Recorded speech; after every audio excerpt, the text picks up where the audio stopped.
सबसे पहले डेसीकेटर में रखे थिम्बल को निकाल लेते हैं और जो मार्किंग थिम्बल पे है वही मार्किंग 1 लीटर के फ्लैट बॉटम बीकर पे कर लेते हैं। उसके बाद में थिम्बल पे लगे थ्रेड को काट लेते हैं और सैंपल को बीकर में ट्रांसफ़र कर लेते हैं। इसके लिए हमें एक सॉफ्ट हेयर ब्रश की आवश्यकता होती है ताकि हमारे फिल्टर पेपर पर लगे सैंपल के पार्टिकल सारे बीकर में ले सके। अब 20% एस्टोसोफोर एक छोटे बीकर में ट्रांसफ़र कर लेते हैं।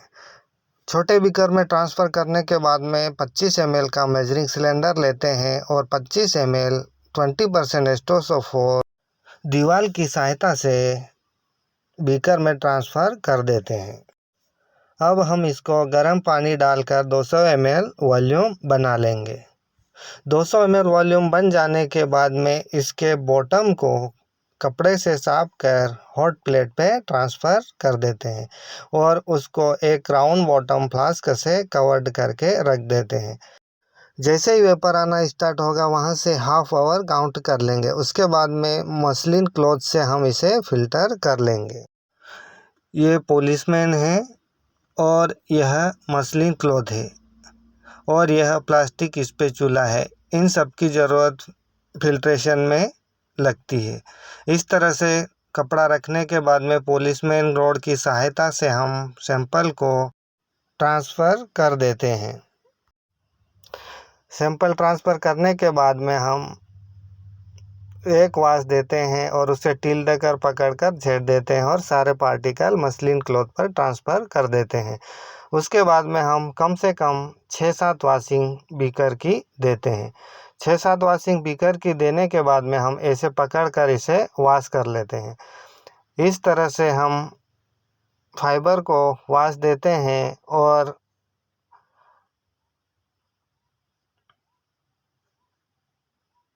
स्पैचुला की सहायता से सैंपल को वापस बीकर में ट्रांसफ़र कर देते हैं। इस तरह से स्पैचुला वॉश कर देते हैं और कंप्लीटली फाइबर हम बीकर में ट्रांसफ़र कर लेते हैं। अब हम 10% NaOH को छोटे बीकर में ट्रांसफ़र कर लेते हैं। छोटे बीकर में लेने के बाद में 25 ml का मेजरिंग सिलेंडर लेते हैं। 25 ml NaOH मेजरिंग सिलेंडर में लेने के पश्चात दीवार की सहायता से बीकर में ट्रांसफ़र कर देते हैं और हम रॉड को वॉश कर निकाल लेते हैं। इस प्रकार से हम गर्म पानी से इसका भी 200 ml वॉल्यूम बना लेते हैं। इस तरह से 200 ml वॉल्यूम बनाने के बाद में हॉट प्लेट पे ट्रांसफ़र कर देते हैं और H2SO4 के समान ही इसे भी हाफ एन आवर रखते हैं। अब हम आधा घंटा हो गया है, इसे हटा लेंगे। इस तरह हटाने के बाद में हम एक ड्राई क्रूसिबल लेंगे और जो सैंपल का नाम है वही नाम लिखकर रख लेंगे।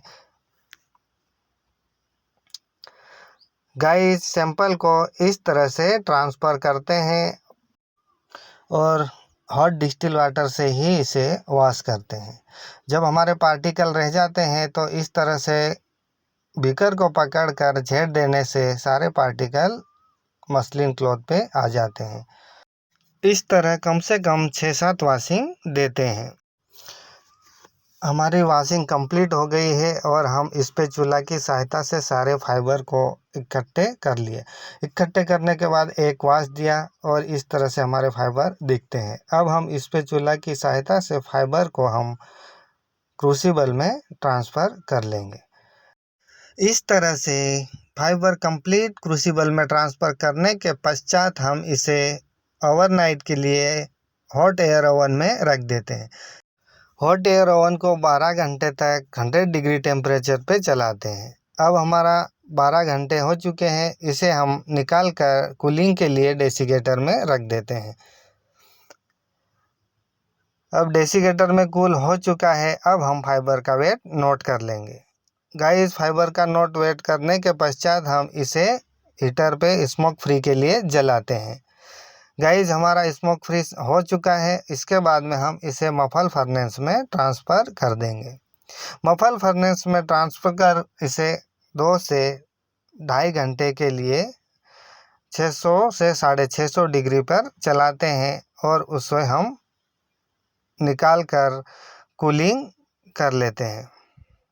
कूलिंग के लिए डेसीकेटर में रखते हैं और उसके बाद में हम इसका वेट कर लेंगे। इस तरह से विथ फाइबर में से विथ एज को माइनस कर फाइबर का वेट निकाल सकते हैं।